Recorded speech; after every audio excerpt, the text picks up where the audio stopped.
Bulletin की शुरुआत बड़ी खबर के साथ करें और संभल पहुंची न्यायिक आयोग की टीम।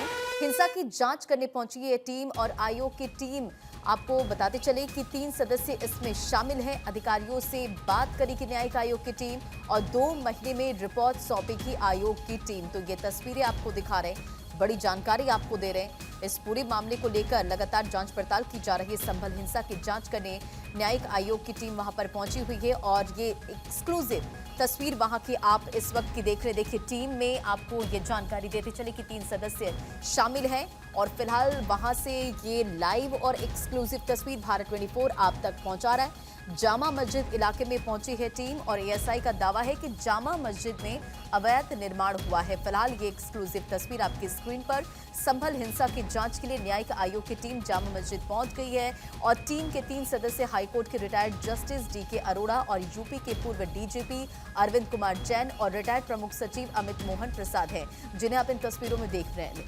और न्यायिक आयोग 2 महीने में जांच पूरी करके जो ये रिपोर्ट है वो योगी सरकार को सौंपा जाएगा। टीम सबसे पहले हिंसा प्रभावित इलाके जामा मस्जिद पहुंची और अभी यहां का दौरा कर रही है। आप ये एक्सक्लूसिव तस्वीर देख रहे हैं, पूरी जानकारी जो है अधिकारियों की टीम उन्हें देती हुई। और खबर पर अधिक अपडेट के साथ मोहम्मद सद्दाम हमारे साथ जुड़ गए। मोहम्मद, हम ये तस्वीर देख पा रहे हैं मोहम्मद सद्दाम की संभल हिंसा की जांच के लिए न्यायिक आयोग की टीम जामा मस्जिद पहुंच गई है। इस वक्त क्या अपडेट है, क्या तस्वीरें? आपको बता दूंगा, जिस तरह से संभल हिंसा में लगभग 3 जगह पर ये देखने को मिला था हिंसा की तस्वीरें। शाही जामा मस्जिद का इलाका कहा जाए या दीपसराय से जो सटा हुआ इलाका है, इंदुपुरा खेड़ा इलाका। तो फिलहाल जो कि मस्जिद का जो इलाका है आसपास का, जहां पर ये आगजनी और जो पथराव हुआ था और इस पूरी हिंसा में 4 लोगों ने अपनी जान गंवाई थी। फिलहाल इन एरियो का अभी तक जो आयोग की 3 सदस्य आयोग की टीम है वो निरीक्षण कर रही है। साथ में जो कि संभल के डीएम और मुरादाबाद मंडल के कमिश्नर और जिले के कप्तान भी मौजूद हैं और लगातार इन लोगों को जो टीम आई हुई है उनको बताया जा रहा है कि इस तरह से ये पूरी हिंसा हुई थी और उसके बाद इसने बवाल का रूप लिया था और फिर उसके बाद फायरिंग वहां पर शुरू हुई पब्लिक की तरफ से, जिस तरह से पुलिस ने दावा किया गया। इस पूरे मामले में 4 लोगों ने जान गंवाई। तो ये भी सूत्र है कि उन परिवारों से भी ये आयोग की टीम मिल सकती है, उनका भी हाल जान सकती है। फिलहाल अभी ये पक्का नहीं कि उनके पास जाया जाएगा, क्योंकि उनके परिवारों के गंभीर आरोप हैं और वहीं पुलिस ने ये क्लियर कर दिया था कि इनकी जो मौत है वो किसी भी पुलिसकर्मी की गोली से नहीं हुई है और यही पोस्टमार्टम रिपोर्ट भी बता रही है। फिलहाल जो है 3 सदस्यीय टीम फिलहाल जहां जहां हिंसा पीड़ित इलाका है वहां जा रही है। वहां के कुछ लोग दुकानदारों से भी बात की है और उन लोगों को विश्वास दिलाया है कि आप अपने आराम से वहां पर काम करें, कोई दिक्कत नहीं है। तो लगभग फिलहाल शहर तो खुला हुआ है, पर आयोग की टीम जिस तरह से जांच करने आई है उसकी सुरक्षा को लेकर भी चारों तरफ पूरे इंतजाम किए गए हैं। वहां पीएसी भी कई जगह लगाई गई है और पूरी व्यवस्था की गई है जिससे कि आयोग की टीम को यहाँ जांच करने में कोई दिक्कत न हो, क्योंकि आयोग की टीम को अब यहाँ पर जांच करके पूरी रिपोर्ट तैयार करनी पड़ेगी और 2 महीने के भीतर शासन में ये रिपोर्ट देनी है। जी मोहम्मद सद्दाम, देखिए इस पूरे मामले को यानी कि संभल हिंसा को हम लेकर देख रहे हैं कि किस तरह से इस पूरे मामले पर सियासत भी हो रही है, लेकिन जरा अब हमें ये समझाइए आप कि जो ये रिपोर्ट तैयार की जाएगी, रिपोर्ट में किन बिंदुओं को ध्यान में रखा जाएगा, क्योंकि 2 महीने में रिपोर्ट तैयार करके योगी सरकार को सौंपना भी है। जी, जिस तरह से पूरी राजनीति और सवाल खड़े हो रहे थे और प्रशासन की भूमिका पर भी प्रश्न चिन्ह लगाए जा रहे थे, इसी को मद्देनजर रखते हुए शासन की तरफ से ये आयोग का गठन किया गया। अब ये आयोग का जो गठन हुआ है, अब ये जांच करने जो आया है तो ये कई पहलुओं पर जांच करेगा। सबसे पहला पहलू ये होगा कि जिस तरह से सर्वे हुआ और सर्वे 19 तारीख को पहला सर्वे होता है, कोई घटना नहीं होती है। उसके बाद 2 दिन बाद शुक्रवार पड़ता है, बहुत सारी भीड़ जमा होती है, कोई बवाल, कोई हंगामा, किसी तरह की कोई दिक्कत नहीं होती है। फिर अचानक जो 24 नवंबर को जो सर्वे होता है उसमें सुबह लगभग 7:30-8 बजे के समय पर इतनी मोफ कहां से जमा हो जाती है और ये लोग पहले से ही कैसे मुंह से कपड़ा बांधकर आते हैं, लाठी डंडे उनके हाथ में है। तो इस चीज पर बहुत ज्यादा चर्चा है, इस चीज पर ये टीम काम करेगी कि आखिर कहीं ये पूरी जो घटना है, ये पूरी हिंसा जो बवाल है, कहीं ये प्लान तो नहीं था, इसमें कहीं राजनीति तो नहीं थी और इसको लेकर लगातार सवाल भी उठ रहे हैं और इसको लेकर यहाँ के जो स्थानीय सांसद हैं उनको भी आरोपी बनाया गया है। पर वहीं सांसद की तरफ से अपने आरोप हैं, उन्होंने कहा कि ये प्रशासन का प्री प्लान्ड हिंसा है। तो इन सारे आरोपों को देखते हुए ये कौन लोग थे जो भीड़ के अंदर थे, कौन ऐसे लोग थे जिन्होंने भीड़ को भड़काया, क्योंकि एक वीडियो मैं आपको बताऊं, कल आया था सीओ जो कि सर्किल अधिकारी हैं अनुज चौधरी, जिन पर लगातार सवाल उठ रहे थे। उस वीडियो के अंदर भी वो पब्लिक को समझा रहे हैं, हिंसा से 20 से 25 मिनट पहले का ये वीडियो है, कि आप लोग कृपया करके पीछे चले जाएं, पीछे से देख ले सर्वे क्या किस तरह से चल रहा है, कोई दिक्कत नहीं है। आपके बीच में अगर कोई बाहरी व्यक्ति आ जाता है तो बवाल होने के चांसेस हैं। तो कहीं ना कहीं इस एंगल पर भी जांच होगी कि उस भीड़ के अंदर कुछ ऐसे असामाजिक तत्व आए हों जिन्होंने पूरी भीड़ को भड़काया हो, और भीड़ भड़कावे में आने के बाद फिर वहां पर ये पूरा हंगामा हुआ हो। इन पहलुओं पर जांच करेगी। साथ ही कुछ महिलाओं की गिरफ्तारी हुई है हिंदूपुर खेड़ा इलाके में। वो महिलाएं कौन थी, कैसे थी, बाहर से बुलाई गई थी या स्थानीय थी, इस पर भी जांच की जाएगी। और साथ ही जो कि नुकसान हुआ है कुछ लोगों का, कुछ आगजनी हुई है, कुछ गाड़ियों में आग तोड़फोड़ हुई है, कुछ दुकानदारों को नुकसान हुआ है, उन लोगों से भी मिलेगी, उसकी भी पूरी जांच रिपोर्ट तैयार करेगी।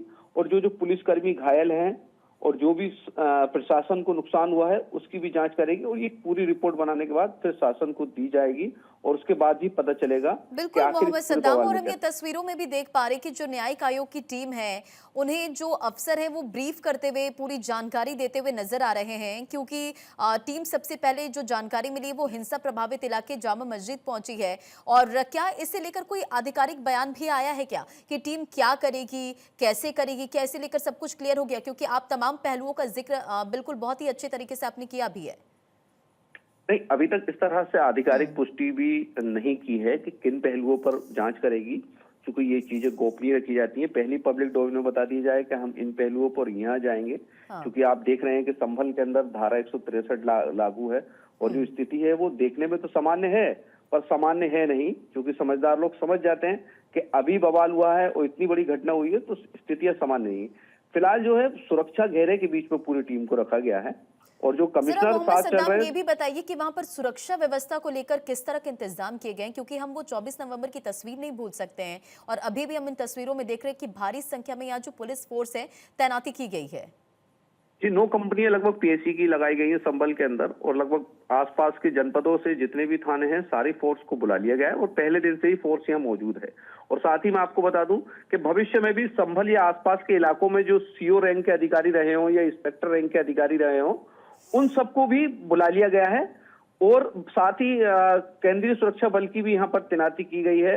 और साथ ही जो संभल के जो सेंसिटिव इलाके हैं, जो अति संवेदनशील संभल के इलाके हैं, उसको बैरिकेड भी किया गया है। उन लोगों से अपील भी की जा रही है कि कृपया शांत रहे, किसी तरह का कोई हंगामा, किसी तरह की कोई दिक्कत नहीं है, आप अपनी दुकानें खोलें, और जो लोग भी दोषी हैं उनको ही गिरफ्तार किया जाएगा, केवल उनको ही पकड़ा जाएगा। ये विश्वास भी जो 3 सदस्यीय टीम है वो उन लोगों से बात भी कर रही है, उनको विश्वास भी दिला रही है, क्योंकि इस तरह से जब बलवे होते हैं तो बहुत सारे लोगों के मनों में ये ख्याल आता है कि कहीं हम बेगुनाह नहीं फंस जाएं। तो इस चीज को लेकर भी जो मंडलायुक्त थे और जो डीआईजी थे मुनिराज जी, उनकी तरफ से भी ये कहा गया था कि जो दोषी होगा, जिसके खिलाफ हमारे पास सबूत होंगे, केवल उसकी ही गिरफ्तारी की जाएगी। तो इसीलिए पब्लिक को विश्वास में लेकर संभल को एक पब्लिक ट्रैक पर लाने की कोशिश है कि संभल अपनी पुरानी रफ्तार पे आ जाए। फिलहाल इस आयोग की टीम के आने के बाद से पीड़ित परिवारों से अब मुलाकात उनकी होती है या नहीं होती है, ये देखना होगा। जी बिल्कुल, एक बार ये जो तस्वीरें आ रही है वो ब्रीफ करते चले, आप हमारे साथ बने रहे मोहम्मद सद्दाम। तो देखिए, संभल में न्यायिक आयोग की टीम पहुंचने से पहले वहां पर सुरक्षा व्यवस्था की तस्वीरें भारत 24 ने आप तक पहुंचाई। अब इन 2 तस्वीरों की पर अगर आप नजर डालें तो संभल में न्यायिक आयोग की जो टीम वहां पर पहुंची है, अफसर उन्हें पूरी जानकारी ब्रीफ करते हुए नजर आ रहे हैं। उधर मुरादाबाद मंडल के आयुक्त का स्टेटमेंट भी सामने आया, उन्होंने कहा कि हमारा काम आयोग की टीम को सुरक्षा देना है, और जब ये टीम पहुंची वहां पर सुरक्षा व्यवस्था देखिए बिल्कुल बढ़ा दी गई है। और न्यायिक आयोग की टीम संभल पहुंची। टीम में रिटायर्ड जज देवेंद्र अरोड़ा, पूर्व डीजीपी अरविंद कुमार जैन और पूर्व प्रमुख सचिव अरविंद मोहन प्रसाद हैं। और ये देखिए, टीम फिलहाल यहां पर पहुंची है। टीम अभी हिंसा प्रभावित क्षेत्र यानी कि जामा मस्जिद इलाके में पहुंची, और टीम के साथ डीआईजी मुनिराज और मुरादाबाद कमिश्नर, साथ ही साथ डीएम भी साथ में, एसपी भी साथ में। तो देखिए, तमाम जो अधिकारियों की मौजूदगी, और इसी के बीच संभल हिंसा प्रभावित इलाके में टीम बारीकी से जांच कर रही है, और हमारे संवाददाता लगातार आप तक पूरी जानकारी भी पहुंचा रहे हैं। जरा ये भी बताइए, देखिए इस पूरे मामले को लेकर मोहम्मद सद्दाम, हम देख रहे हैं कि किस तरह से सियासत भी हो रही है लगातार इस पूरे मामले को लेकर, यानी कि संभल हिंसा को लेकर बयानों का दौर भी जारी है।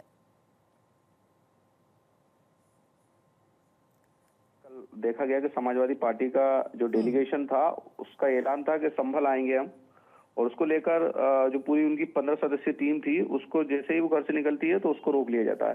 साथ ही बात की जाए, चूंकि यहाँ के जो कि सांसद हैं जियाउर रहमान वर्क, उनका कहना था कि मैं घर आ रहा हूँ, मुझको घर आने तक नहीं दिया जा रहा, चूंकि उनको भी दिल्ली बॉर्डर पर रोक लिया गया। तो इसको लेकर भी चूंकि इसमें पूरे मामले में 3 दिसंबर तक बाहरी लोगों के आने पर रोक थी, उसको आगे बढ़ाते हुए जिस तरह से डीएम की तरफ से नए आदेश जारी हुए कि अब 10 दिसंबर तक जिले के अंदर कोई नहीं आ सकता है, क्योंकि उनके बाहरी लोगों के यानी कि राजनीति होने से यहाँ का माहौल बिगड़ सकता है। पर प्रशासन की तरफ से कहा जा रहा है कि माहौल बिल्कुल एकदम बढ़िया है। पर उसी को लेकर बहुत सारे सवाल खड़े हो रहे हैं, जब चूंकि संभल का माहौल अब ठीक हो चुका है तो फिर लोगों को रोका क्यों जा रहा है, इस तरह के विपक्ष के गंभीर आरोप हैं प्रशासन की तरफ। वहीं फिलहाल जो है राजनीति लगातार गरमाई हुई है, लगातार प्रयास में है नेता यहाँ आने के और पीड़ित परिवारों से मिलने के। और खबर ये भी है कि हो सकता है कि जो पीड़ित परिवार हैं, जो उनके परिजन हैं, उनको अपने पास बुलाएं, वो दिल्ली बुलाया जा सकता है। और खबरें ये भी है कि राहुल गांधी हो सकता है कि आज पीड़ित परिवारों से फोन पर बात करें, इस तरह की भी खबरें हैं। फिलहाल तो खबर यही है कि आयोग की टीम यहाँ पर आई हुई है, 3 सदस्यीय आयोग की टीम, और फिलहाल वो जामा मस्जिद के अंदर गई हुई है और पूरा आसपास के एरिया को देख रही है वहां से कि कितना बड़ा एरिया है, कहां से क्या हुआ। और जो साथ में अधिकारी हैं वो इसी तरह से ब्रीफ करवा रहे हैं कि कहां से हिंसा शुरू होती है, कहां तक जाती है, और फिर ये हिंसा संभल का एक दूसरा छोर है इंदुपुरा खेड़ा, उस इलाके में जाती है। वहां पर पुलिस के ऊपर पथराव होता है, वहां पर आगजनी की जाती है, एक पुलिसकर्मी की बाइक छीनी जाती है, उसमें आग लगाई जाती है, और पुलिस का ये भी आरोप था कि सरकारी गन तक छीनने का प्रयास किया गया था। जी बिल्कुल, एक एक्सक्लूसिव तस्वीर दर्शकों तक पहुंचाते चले। मोहम्मद सद्दाम बने रहे आप हमारे साथ। देखिए, संभल हिंसा की जांच करने के लिए न्यायिक आयोग की टीम है पहुंची है, और लगातार हमारे सहयोगी जो है वो हमारे साथ बने हुए थे, तमाम अपडेट्स दे रहे थे। बहुत बहुत शुक्रिया मोहम्मद सद्दाम, आप पूरी जानकारी हम तक पहुंचा रहे हैं। तो देखिए, जामा मस्जिद इलाके में पहुंची है टीम। एएसआई का दावा यह है कि जामा मस्जिद में अवैध निर्माण हुआ है। फिलहाल देखिए, सुरक्षा व्यवस्था के बीच यहाँ पर टीम की मौजूदगी है। आप एक्सक्लूसिव तस्वीर भारत 24 पर देख रहे हैं, और ये 2 तस्वीर इस वक्त आपके स्क्रीन पर देखिए। वहां पर जो अफसर है वो ब्रीफ करते हुए नजर आ रहे हैं न्यायिक आयोग की टीम को। और इसी खबर पर एक अपडेट के साथ नीलेश चौहान भी हमारे साथ जुड़ गए। नीलेश, ये तस्वीरों में हम देख पा रहे हैं संभल हिंसा की जांच के लिए न्यायिक आयोग की टीम पहुंची है। फिलहाल क्या अपडेट आपके पास है, टीम क्या कुछ वहां पर कर रही है? देखिए, बिल्कुल आपको बता दूं कि संभल में जिस तरीके से हिंसा हुई, हिंसा के बाद से लगातार उत्तर प्रदेश सरकार संभल को लेकर संजीदा है, और लगातार वहां पर अधिकारियों की एक फौज तैनात की गई है। लोगों से अपील की जा रही है कि शांति व्यवस्था बरकरार रखें, क्योंकि जिस तरीके से सर्वे टीम मस्जिद में सर्वे करने पहुंची थी, अदालत के आदेश के बाद ही टीम वहां पर सर्वे करने के लिए पहुंची थी। इसके बाद जो भीड़ थी वो हिंसात्मक हो गई थी और हिंसा संभल में भड़की थी। इसके बाद न्यायिक आयोग का गठन किया गया और न्यायिक आयोग आज जो है संभल पहुंचा है। न्यायिक आयोग की अगर हम बात करें तो रिटायर्ड जज की अध्यक्षता में न्यायिक आयोग बनाया गया, जिसमें पूर्व डीजीपी ए.के. जैन को शामिल किया गया है, पूर्व आईपीएस को भी शामिल किया गया है। अब ये पूरी टीम 1 महीने रिपोर्ट तैयार करेगी। 1 माह के अंदर रिपोर्ट तैयार करने के बाद उत्तर प्रदेश सरकार को रिपोर्ट सौंपेगी। और आज जब टीम वहां पर पहुंची है तो जो अधिकारी पहले से वहां पर मौजूद हैं, उन अधिकारियों के द्वारा ब्रीफ किया जा रहा है कि घटना किस तरीके से हुई, और 4 पहलुओं पर ये टीम जो है न्यायिक आयोग जो बनाया गया है वो 4 पहलुओं पर विशेष तौर पर जांच करेगी। हिंसा क्यों भड़की, हिंसा के पीछे वजह क्या थी, इस तरीके की हिंसा ना हो उसको कैसे रोका जा सकता है, क्या ये सुनियोजित साजिश थी, उन 4 पहलुओं पर ही ये जो न्यायिक आयोग है प्रमुखता के साथ जांच करेगा। फिलहाल जो जांच टीम है न्यायिक आयोग की वो संभल पहुंच चुकी है और अधिकारी लगातार उनके साथ संपर्क में है और पूरी घटना को लेकर विवरण जो है आयोग को उपलब्ध कराया जा रहा है। फिलहाल देखना होगा कि 1 माह के अंदर जब न्यायिक आयोग अपनी जांच रिपोर्ट उत्तर प्रदेश सरकार को सौंपेगा तो उस रिपोर्ट में क्या कुछ अहम पहलू न्यायिक आयोग की तरफ से बताए जाते हैं। क्योंकि संभल की घटना को अगर हम देखें तो लगातार उत्तर प्रदेश की राजनीतिक दल घटना को लेकर राजनीति कर रहे हैं। संभल जाने के लिए डेलीगेशन का ऐलान कर रहे हैं। इससे पहले समाजवादी पार्टी ने किया था, कांग्रेस ने किया है, चंद्रशेखर रावण भी लगातार दावा कर रहे हैं कि वो संभल की जनता के बीच जाना चाहते हैं। लेकिन सरकार और जिला प्रशासन का साफ तौर पर कहना है कि राजनीतिक दलों का हस्तक्षेप वहां पर कहीं ना कहीं एक बार फिर से हिंसा की चिंगारी को भड़का सकता है और इसीलिए वहां पर जो है बीएनएस की धारा 163 लागू की गई है ताकि कोई भी असामाजिक तत्व माहौल खराब ना कर सके। फिलहाल जो न्यायिक आयोग है वो संभल में मौजूद है और आज से अपनी जांच शुरू कर देगा और जांच रिपोर्ट बनाना भी शुरू कर देगा जो उत्तर प्रदेश सरकार को 1 माह के अंदर देनी है।